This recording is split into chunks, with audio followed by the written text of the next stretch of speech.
voices, lived experiences, and recommendations or reflections on action. Let's put our hands together to welcome our first and youngest presenter, Nicolas Pelletier from Rogers Road Public School.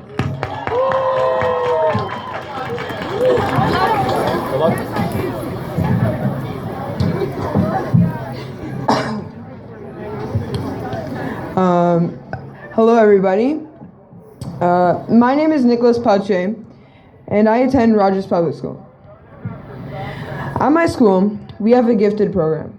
With this, there are often problems between the gifted students and the mainstream students. These problems often relate to an elitist mentality where some students think that the gifted students are smarter or even superior, or even more superior than the mainstream students. This mindset doesn't just come from students alone. I've also heard of some instances where parents have told teachers that they don't want their kids to be in the same classroom and learn with students from the other stream. I think that is because of the stereotypes, and students have a pre-registered mindset on how other students will behave and react to certain things. This brings me to my next point of insensitivity.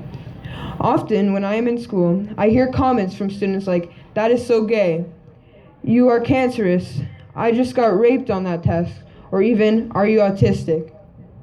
I think that these types of microaggressions are more common because of a lack of empathy and understanding that some students have. Also, students are not thinking about how others might react and the impact their words have on others.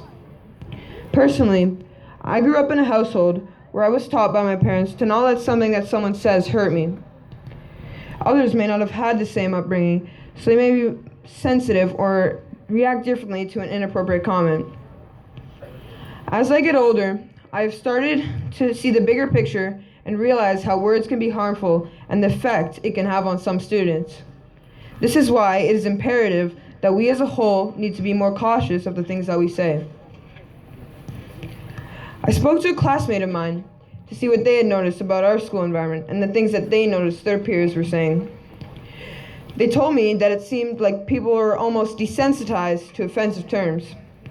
It was like saying offensive comments are almost considered a norm in our school. They also mentioned that the use of racist stereotypes were too often used in everyday conversations.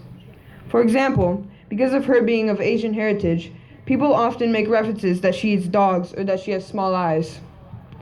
She also pointed out that there are a lot of body shaming comments that go around. She said that she personally has been body shamed and that she knows others in our school that have been too. These types of insensitive comments and actions are what create hostile environments for students and teachers alike. And when students start to get away with them, it is even worse. Too often, I see students making rude and disgusting comments right in front of teachers, and the teachers don't say anything at all. When we give people the power to say things like that and not call them out for it, the problem will only grow. The impact on students is too great for us to continue like this isn't an issue. We all know that mental health illness is on the rise within our youth. We need to take a stand and end it right now because behavior like this shouldn't be ignored. In order to stop this problem, we need to make sure that our teachers and students take action and interrupt other students that are doing and saying these insensitive and inappropriate things. By taking a stand, we can stop people from feeling comfortable using offensive language. We can also create more awareness by getting speakers to go to schools and talk about these issues.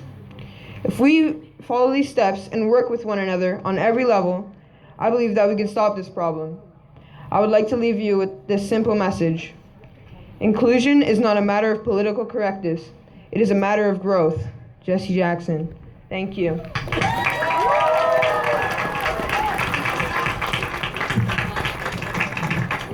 Thank you, Nicholas, for sharing your personal and school experiences, as well as the recommended actions your school will be taking to address discrimination and hate crimes in your community.